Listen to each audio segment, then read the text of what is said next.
आज हम बात करेंगे मनु का योगदान या इनकी देन, अर्थात भारतीय राजनीतिक विचारक मनु का क्या योगदान रहा है, इनकी क्या देन रही है।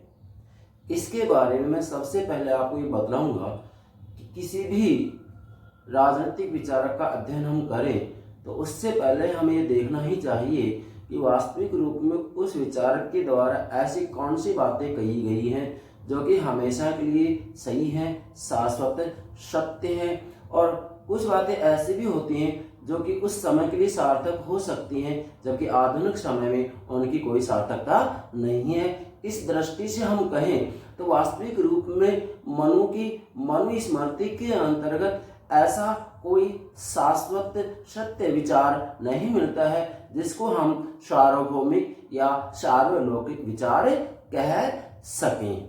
ठीक है, यह बात आपको ध्यान में रखना है। परंतु फिर भी मनु ने वास्तविक रूप में भारत के अंतर्गत सबसे पहले राजनीति के क्षेत्र में व्यवस्थित एवं क्रमबद्ध रूप में लिखा था। तो इस संदर्भ में हम ये कह सकते हैं कि किसी न किसी रूप में इनका भी भारत के राजनीतिक क्षेत्र में कुछ न कुछ योगदान अवश्य ही रहा है। अब ध्यान दें, तो सबसे पहले मैं आपको पुनः बताना चाह रहा हूं इस वीडियो में भी कि मनु की मनुस्मृति में 12 अध्याय है, 2694 श्लोक हैं। कितने? 2694 श्लोक हैं। ये एग्जाम की दृष्टि से महत्वपूर्ण है, ध्यान रखेंगे। कितने अध्याय है? 12 अध्याय है। और राजधर्म से संबंधित अध्याय कौन सा है? 7वां अध्याय है। ये आपको ध्यान में रखना है। अब हम मनु महोदय के योगदान की बात करते हैं, इसकी बात करेंगे, इसके योगदान की, इनकी क्या देन रही है, इसकी क्या उपयोगिता है। अब ध्यान दें, सबसे प्रथम इनका जो योगदान रहा है राजनीति शास्त्र के अंतर्गत, वो है प्रथम प्रमुख भारतीय राजनीतिक विचारक। ध्यान दें, यहाँ पर एग्जाम की दृष्टि से प्रश्न बन रहा है, ज्यादातर विद्यार्थी यहाँ पर अरस्तु कर देते हैं। नहीं, वो हम पश्चिम के क्षेत्र के अंतर्गत मानेंगे कि राजनीति विज्ञान के जनक है। लेकिन भारत की राज्य व्यवस्था के संदर्भ में अध्ययन करें तो वास्तविक रूप में मनु प्रथम प्रमुख भारतीय राजनीतिक विचारक माने जाते। क्यों? क्योंकि वास्तविक रूप में सर्वप्रथम इन्होंने ही व्यवस्थित एवं क्रमबद्ध रूप में राजनीति शास्त्र के बारे में लिखा था। ये अलग बात है कि राजनीति को धर्म के साथ जोड़ा गया था, परंतु सबसे पहले इन्होंने ही व्यवस्थित रूप में लिखा था, इसलिए मनु को प्रथम प्रमुख भारतीय राजनीतिक विचारक माना जाता है। एक प्रश्न बन रहा है इसके ऊपर, सबसे महत्वपूर्ण, तो ध्यान दें। दूसरा इसका जो योगदान दे रहा है वो क्या, कि राज्य एवं राजा साधन है, साध्य नहीं। कितनी महत्वपूर्ण बात है कि वास्तविक रूप में मनु राज्य को, राजा को केवल साधन मान रहे हैं। क्या मान रहे हैं? साधन मान रहे हैं। इसका मतलब राजनीति को केवल साधन मानते हैं, जबकि धर्म को साध्य मानते हैं, उद्देश्यों को साध्य मान रहे हैं। तो मूल तात्पर्य क्या होगा? जैसा कि हम आधुनिक संदर्भ में देखते हैं तो मोहनदास करमचंद गांधी जी भी वास्तविक रूप में हम देखें तो जब वह साध्य और साधन की बात करते हैं तो राजनीति को क्या बतलाते हैं? वो साधन ही बतलाते हैं। क्या बतलाते हैं? साधन ही बतलाते हैं। और ये कहते हैं कि धर्म विहीन राजनीति राजनीति नहीं होती है, बल्कि वह तो मौत का फंदा होता है। तो क्या इस बात का अनुकरण मनु से नहीं किया गया? मनु से ही किसी न किसी रूप में किया गया है। तो नोट करें, दूसरी देन क्या है कि मनु राज्य एवं राजा को साधन मानते हैं, जबकि साध्य नहीं मानते हैं। साध्य किसको मानते हैं? ये धर्म को मानते हैं, नैतिक मूल्यों को मानते हैं। तो इसका भावार्थ ये भी है कि इन्होंने किसी भी रूप में व्यक्ति को साधन नहीं बनने दिया है, बल्कि व्यक्ति को साध्य ही माना है। अगर हम आधुनिक संदर्भ में मैकियावली की बात करते हैं तो मैकियावली ने संदर्भ में क्या कहा है? उन्होंने स्पष्ट रूप में कहा है कि राजा को तो राज्य की चिंता करनी चाहिए, साधन तो स्वयं आदरणीय समझे जाएंगे। इसका मतलब यह है कि राज्य को वो क्या समझ रहे हैं? साध्य। क्या राज्य को साध्य बना रहे, व्यक्ति को साधन बना रहे मैकियावली।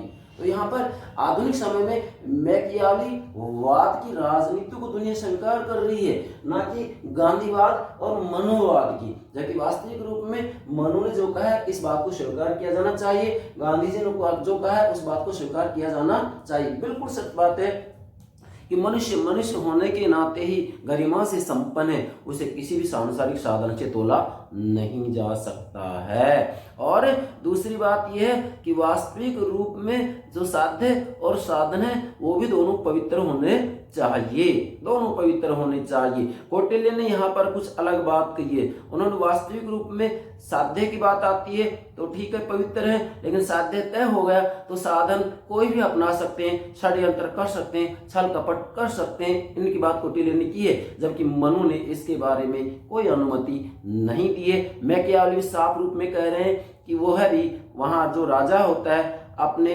राज्य की रक्षा के लिए, राज्य की सीमाओं में वृद्धि के लिए छल कपट का प्रयोग कर सकता है। मतलब साधन नैतिक अनैतिक ये राजा को नहीं देखना चाहिए। जबकि यहाँ मनु महोदय कह रहे हैं कि वास्तविक रूप में साधन नैतिक पवित्र होने चाहिए। नोट करें यहाँ, ये दूसरी देन होगी। तीसरी देन क्या है? संपूर्ण सामाजिक दर्शन का प्रतिपादन किया है। अर्थात मनु महोदय ने न केवल राजनीतिक व्यवस्था के संदर्भ में ही अपने सिद्धांत दिए हैं, बल्कि समग्र समाज व्यवस्था के बारे में सबसे पहले अपनी बातें कही हैं।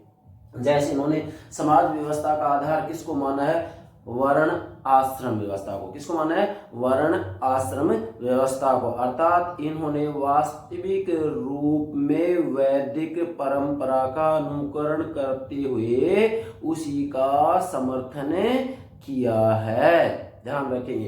तो इन्होंने समाज व्यवस्था का आधार किसको माना है? वर्ण और आश्रम व्यवस्था को। वर्ण 4 होते हैं, आश्रम भी 4 होते हैं। वर्ण 4 कौन कौन से होते हैं? ब्राह्मण, क्षत्रिय, वैश्य और शूद्र।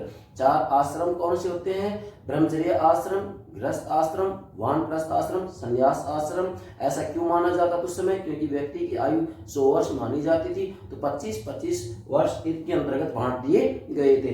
तो वर्णाश्रम व्यवस्था को इसका आधार माना था, इसलिए हम कह सकते हैं कि यह भी मनु की देन है। अर्थात वास्तविक रूप में वो राज व्यवस्था को समाज व्यवस्था की एक उपव्यवस्था मानते थे। तो न केवल राज व्यवस्था के बारे में उन्होंने लिखा था, बल्कि समाज व्यवस्था के बारे में भी समग्र रूप में लिखा था। इस रूप में भी मनु की देन है। अगला जो मनु की देन है वो क्या है? कि धर्म शास्त्रीय या मूल्य प्रधान राजनीति के प्रतिनिधि विचारक। कितनी अच्छी बात है कि वास्तविक रूप में जो मनु है वो मूल्य प्रधान राजनीति की बात करते हैं। इसका मतलब क्या होगा कि राजनीति वास्तविक रूप में मूल्यों पर आधारित होनी चाहिए। अर्थात वास्तविक रूप में देखा जाए तो यहाँ पर जो साध्य हैं वो पवित्र होने चाहिए, और उस साध्य की प्राप्ति के लिए जो साधन है वह भी पवित्र होने चाहिए। इसलिए इन्होंने राजनीति के अंतर्गत धर्म के प्रयोग की बात की है। तो दूसरे रूप में हम कह सकते हैं कि मनु राजनीति को केवल एक साधन समझ रहे हैं, जबकि धर्म को क्या मान रहे हैं? साध्य मान रहे हैं। तो इसलिए मूल्य प्रधान राजनीति की बात भी किसने की है? मनु ने की है, जिसका कि अनुकरण वर्तमान समय में, आधुनिक समय में वास्तविक रूप में मोहनदास करमचंद गांधी जी ने किया था। मूल्य प्रधान राजनीति की बात की थी उन्होंने। पश्चिम के अंतर्गत हम जाते हैं तो इटली के मैकियावली वो मूल्य प्रधान राजनीति की बात नहीं करते, बल्कि वास्तविक रूप में नैतिकता को, धर्म को राजनीति से पृथक कर देते हैं। उनका कहना है कि राजनीति में मूल्यों का, नैतिकता का प्रयोग नहीं होना चाहिए। तो हमें किसका अनुकरण करना चाहिए? हमें तो इसका अनुकरण करना चाहिए कि मूल्य प्रधान राजनीति होनी चाहिए। मतलब राजनीति का आधार नैतिकता होना ही चाहिए। जबकि वर्तमान समय में हम देखते हैं पूरी दुनिया में जो राजनीति है, राजनीति का आधार मूल्य नहीं है। अगली जो बात आती है क्या? कि राजनीति शास्त्र के आधारभूत विषयों की विवेचना। अर्थात सबसे पहले वास्तविक रूप में मनु ने ही राजनीति शास्त्र के जो आधारभूत विषय होते हैं उनकी व्यापक रूप में चर्चा की है, व्यापक रूप में वर्णन किया है। कैसे? जैसे मनु ने राज्य के संदर्भ में सप्तांग सिद्धांत दिया है, पर राष्ट्र नीति के संदर्भ में इन्होंने काफी कुछ बताया है, राजा के बारे में काफी कुछ बताया है, राजा के गुणों के बारे में भी काफी कुछ बताया है। जैसे मैं कहना चाहूंगा, इन्होंने कहा है कि राजा को जितेंद्रिय होना चाहिए, राजा को अपनी इंद्रियों को वश में रखने वाला होना चाहिए, शांत स्वभाव का होना चाहिए, इसी के साथ धैर्यवान होना चाहिए, इसी के साथ में वास्तविक रूप में देखा जाए उसकी स्मरण शक्ति भी तेज होनी चाहिए, वह वास्तविक रूप में बुद्धिमान भी होना चाहिए, इत्यादि बातों का इन्होंने व्यापक रूप में वर्णन किया था। तो इस आधार पर हम कह सकते हैं कि यह भी मनु की देन है क्या, कि राजनीति शास्त्र के आधारभूत विषयों की इन्होंने विवेचना की थी। इससे ज्यादा और इसकी क्या देन हो सकती है। छठा जो देन है इनकी क्या है कि वास्तविक रूप में राजकोष व अर्थव्यवस्था के संबंध में मनु ने काफी कुछ कहा है। मनु ने कहा है कि वास्तविक रूप में एक राजा को आपातकाल के लिए, संकट का सामना करने के लिए अपने राजकोष को भरा पूरा रखना चाहिए। राजकोष अर्थात राजकोष के अंतर्गत धन कैसे एकत्रित किया जाएगा, तो इसके लिए मनु ने करों की व्यवस्था की है, लेकिन जनता पर कर टैक्स इस रूप में लगाई जाए जिससे कि जनता परेशान ना हो, उनको किसी भी रूप में कोई कष्ट ना हो। तो कहने का भावार्थ यह है कि मनु ने राजकोष व अर्थव्यवस्था के संबंध में भी चिंतन किया था। यह भी इनकी देन है। अगला सातवां जो देन है, ध्यान देंगे, ये एग्जाम की दृष्टि सबसे महत्वपूर्ण है कि मनु भारत के प्रथम विधि संहिताकार के रूप में माने जाते हैं। क्या कि मनु ने ही सबसे पहले भारत के अंतर्गत वास्तविक रूप में जो नियम, रूढ़ियां और परंपराएं थी उनको संहिताबद्ध किया था। इसलिए मनु को भारत की प्रथम विधि संहिताकार माना जाता है। तो एग्जाम प्रश्न पूछा जाए कि भारत में वास्तविक रूप में प्रथम विधि संहिताकार किसको माना जाता है, तो आंसर क्या होगा आपका, मनु को माना जाता है। अब ध्यान दें, यहाँ एक प्रश्न और बन रहा है कि विधि के मनु ने 3 स्रोत बताए थे, ये भी ध्यान रखेंगे। वेद, भाई इनकी समाज व्यवस्था का आधार वेद तो है ही है, वेद, स्मृति। स्मृति किसको कहते हैं, जैसे मनुस्मृति है तो इसके अंतर्गत स्मृति उस समय किसको कहा जाता था कि समाज व्यवस्था के संचालन के जो नियम होते थे उनकी स्मृति की संज्ञा दी जाती थी। तो वेद, स्मृति और सदाचार, वेद, स्मृति और सदाचार, ये 3 विधि के स्रोत मानने थे। यह भी एक प्रश्न एग्जाम की दृष्टि से बन रहा है, इसको भी ध्यान में रखना है। अगला जो इसकी देन है मनु की, वो क्या है कि न्याय व्यवस्था एवं दंड व्यवस्था संबंधी देन। ठीक है, अर्थात मनु महोदय ने वास्तविक रूप में दंड के बारे में भी स्पष्ट रूप में चिंतन किया था। इसी के साथ में न्याय व्यवस्था के बारे में भी व्यापक रूप में चिंतन किया था, जिसके अंतर्गत हम दंड व्यवस्था के संदर्भ में अलग से वीडियो बना चुके हैं। तो आप दंड व्यवस्था के लिए उस वीडियो के अंतर्गत देखें। जैसा कि हमने कहा था कि मनु ने दंड के 4 प्रकार बतलाए हैं, वाग्दंड, दिग्दंड, अर्थदंड, शरीर दंड। नोट करें, वाग्दंड, दिग्दंड, अर्थदंड, शरीर दंड। इसके अभिप्राय के लिए पिछली वीडियो आप देखिएगा। न्याय व्यवस्था की बात करें तो न्याय व्यवस्था के बारे में इन्होंने सबसे पहले काफी कुछ लिखा था। इस संदर्भ में अब यहाँ एक प्रश्न बन रहा है कि मनु ने विवादों को 18 भागों में विभाजित किया था। कितने में? 18 भागों में विभाजित किया था। यह भी एग्जाम की दृष्टि से महत्वपूर्ण प्रश्न बन रहा है कि वास्तविक रूप में मनु ने विवादों को कितने भागों में विभाजित किया था। आपका आंसर क्या होगा? 18 भागों में। अब यहाँ न्याय व्यवस्था के लिए भी हम अलग से एक वीडियो बनाएंगे, तो व्यापक रूप में इसको समझने के लिए आप उस वीडियो को देखेंगे। अगली जो देन है पर राष्ट्र संबंधों के क्षेत्र में देन, मतलब पर राष्ट्र अंतर राज्य संबंधों के क्षेत्र में मनु ने काफी कुछ लिखा है। इसके लिए हम अलग से वीडियो बना चुके हैं। मतलब विदेश नीति के संदर्भ में या एक राजा को दूसरे राज्य के साथ संबंध स्थापित कैसे करेगा, इस संदर्भ में इन्होंने काफी कुछ सिद्धांत दिए हैं। यहाँ पर इन्होंने आदर्श और यथार्थ में समन्वय भी किया है। जैसा ही मैं आपको बता चुका हूँ कि पर राष्ट्र संबंधों के संदर्भ में मनु ने वास्तविक रूप में पर राष्ट्र सिद्धांत को समझाने के लिए इसके 2 पक्ष बतलाए हैं, नीतिगत, सैद्धांतिक, संस्थागत, व्यवहारिक। क्लियर? नीतिगत में इन्होंने 3 बातें बताई हैं, राज्यमंडल, षड्गुण नीति, नीति के 4 उपाय।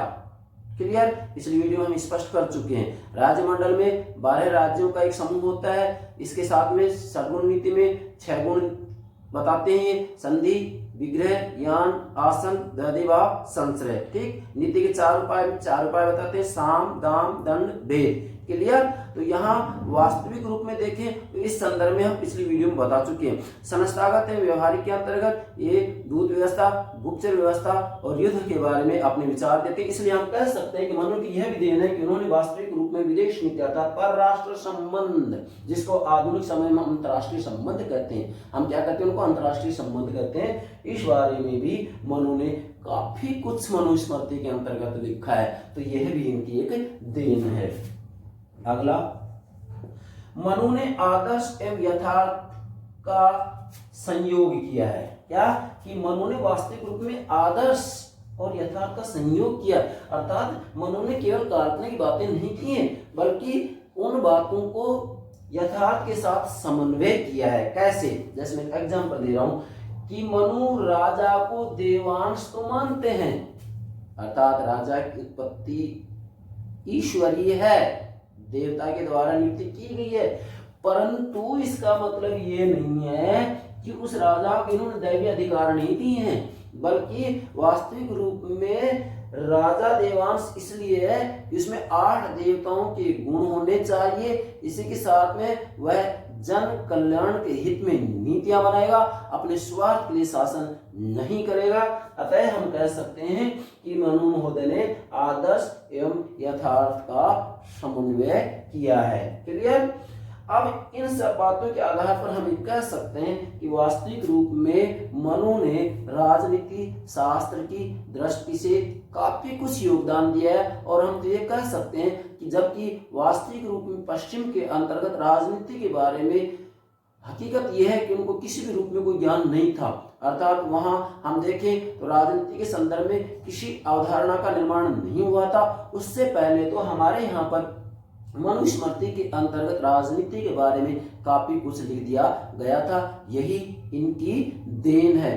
पुनः मैं एक बार कहना चाह रहा हूं कि वास्तविक रूप में मनु ने जो अपनी मनुस्मृति लिखी है, इस मनुस्मृति का अध्ययन करने के बाद हम ये नहीं कह सकते हैं कि इस मनुस्मृति के अंतर्गत कुछ सार्वलौकिक या शाश्वत सत्य है, अर्थात इसमें ऐसे कोई विचार नहीं है जिनका सभी युगों में सभी कालों में उपयोग किया जा सके, जैसा कि प्लेटो की रिपब्लिक के अंतर्गत कुछ शाश्वत सत्य हैं जिनका कि सभी युगों में सभी देशों के अंतर्गत प्रयोग किया जा सकता है, लेकिन फिर भी किसी न किसी रूप में इनका योगदान या देन रही है, जैसा कि मैंने आपको इन बिंदुओं के आधार पर समझाने का प्रयास किया है। तो प्लीज इसको तरीके से समझिएगा।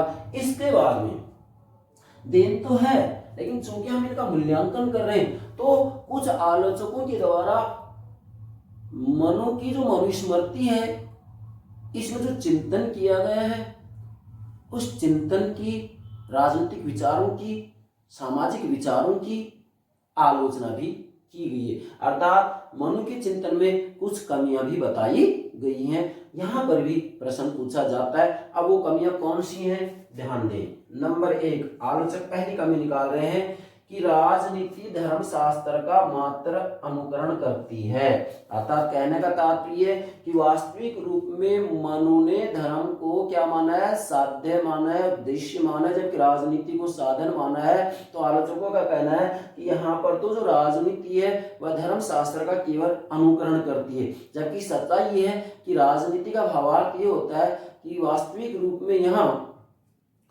दो व्यक्ति, दो समूह या दो देशों के मध्य जो निर्णयात्मक अंतःक्रिया होती है उसको राजनीति कहा जाता है, अर्थात यहाँ सावचेत रूप में निर्णय लिया जाता है। मगर यहाँ पर हम देखते हैं कि सावचेत रूप में निर्णय नहीं लिया जा रहा है, बल्कि धर्म शास्त्र का अनुकरण किया जा रहा है। इस रूप में इन्होंने इसकी आलोचना की है। दूसरी कमी क्या बता रहे हैं कि शासन के सिद्धांतों का उल्लेख नहीं, बिल्कुल सही है। मनु की मनुस्मृति के अंतर्गत शासन के जो मूल सिद्धांत होते हैं उनका कहीं पर कोई उल्लेख नहीं किया गया है।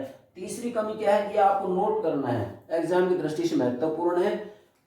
राजतंत्र को मान्यता गणतंत्र की उपेक्षा, अर्थात मनु ने अपनी मनुस्मृति के अंतर्गत राजतंत्रीय शासन प्रणाली की भूरी प्रशंसा की है, मगर गणतंत्रीय शासन व्यवस्था का कहीं उल्लेख नहीं किया गया है। इसलिए हम कह सकते हैं, मीन्स आलोचकों का कहना है कि राजतंत्र को इन्होंने मान्यता दी है, जबकि गणतंत्र की इन्होंने उपेक्षा की है। इस आधार पर भी इसकी आलोचना की जा सकती है। और अगली जो आलोचना है वो क्या है कि समाज व्यवस्था असमानता पर आधारित है। क्लियर। मनु का जो समाज दर्शन है वास्तविक रूप में आलोचकों का कहना है कि उसका आधार क्या है, असमानता है। क्लियर बात है, असमानता है। ब्राह्मण को देवता के तुल्य माना जाता है, जबकि वास्तविक रूप में हम चौथे वर्ण की बात करते हैं। चौथा वर्ण कौन सा है, शूद्र। तो शूद्र को वास्तविक रूप में निंदनीय माना गया। इस आधार पर हम कह सकते हैं कि इनकी समाज व्यवस्था का आधार असमानता है। दूसरी बात, वास्तविक रूप में इन्होंने महिलाओं का कार्य क्षेत्र घर की चार दीवारी माना है। तो वास्तविक रूप में देखा जाए यहाँ पर भी महिला और पुरुष में भेदभाव किया जा रहा है। तो इस आधार पर हम कह सकते हैं कि मनु की समाज व्यवस्था या मनु का समाज दर्शन का जो आधार है वो क्या है, असमानता है, असमानता पर आधारित है। जबकि हम पश्चिम के अंतर्गत प्लेटो की रिपब्लिक की बात करते हैं तो वास्तविक रूप में रिपब्लिक के अंतर्गत प्लेटो ने स्त्री और पुरुष में किसी भी दृष्टि से कोई भेद नहीं बतलाया था। जबकि मनुस्मृति के अंतर्गत स्त्री और पुरुष के अंतर्गत वास्तविक रूप में भेद माना गया है। मनु ने तो यहाँ तक कहा है कि स्त्री किसी भी रूप में स्वतंत्र रहने के योग्य नहीं है। उसे वास्तविक रूप में बचपन के अंतर्गत पिता के अधीन होना चाहिए, युवावस्था के अंतर्गत पति के अधीन होना चाहिए, वृद्धावस्था के अंतर्गत पति के अधीन होना चाहिए। यदि पति की मृत्यु हो जाती है तो उसके अंतर्गत अपने पुत्र के अधीन रहे। पुत्र भी ना हो तो ऐसी स्थिति में कुटुंब के अधीन रहे। यदि उस कुटुंब में भी कोई ना हो तो पीछे वाला जो कुटुंब होता है उसका जो जनक होता है उस कुटुंब के अधीन रहे। यदि वहां पर भी कोई व्यक्ति ना हो तो ऐसी स्थिति में महिला को राजा का अधीन होना चाहिए। कहने का भावार्थ ये है कि महिला को किसी भी रूप में स्वतंत्र नहीं रखा गया है। इसलिए हम ये कहेंगे कि मनु की समाज व्यवस्था का आधार, सामाजिक दर्शन का आधार असमानता है। आज के लोकतंत्रीय युग के अंतर्गत इन बातों को किसी भी रूप में स्वीकार नहीं किया जा सकता। क्यों? क्योंकि आज लोकतंत्रीय व्यवस्था वास्तविक रूप में जो इसके मूल्य हैं वो हैं स्वतंत्रता और समानता। जबकि मनु की मनुस्मृति के अंतर्गत स्वतंत्रता एवं समानता को कहीं पर भी जगह नहीं दी गई है। इसलिए आलोचक इस आधार पर भी इसकी आलोचना करते हैं। अंतिम, कठोर दंडों का समर्थन किया है। अर्थात मनु ने अपनी मनुस्मृति के अंतर्गत वास्तविक रूप में अपराधों के लिए एक अपराधी के द्वारा अपराध किया जाता है तो वहां पर कठोर से कठोर दंड की व्यवस्था की गई है। तो यह भी वास्तविक रूप में मानवता की दृष्टि से उचित नहीं है। इसलिए भी यहाँ पर मनु के चिंतन की आलोचना की जाती है। ये हो गया मनु महोदय का मूल्यांकन, अर्थात इनका क्या योगदान है और इनके चिंतन में, इनके विचारों में क्या कमी है। प्लीज यहाँ मैं कहना चाहूंगा कि वास्तविक रूप में मनु को यदि आपको ठीक से समझना है, मनु के चिंतन को ठीक से समझना है तो आप इन बिंदुओं को विशेष रूप में समझिएगा, बार बार सुनिएगा। वास्तविकता ये कि जब तक ये बिंदु क्लियर नहीं होंगे तब तक मनु के राजनीतिक, सामाजिक, धार्मिक, आर्थिक चिंतन को हम ठीक से समझ नहीं पाएंगे। और यदि आप इनको ठीक से समझ रहे हैं तो वास्तविक रूप में एग्जाम की दृष्टि से भी इसके अंतर्गत ज्यादातर प्रश्न समाहित हो जाते हैं। अब यदि आपको हमारी वीडियो पसंद आई हो तो प्लीज इसे सब्सक्राइब अवश्य कीजिए।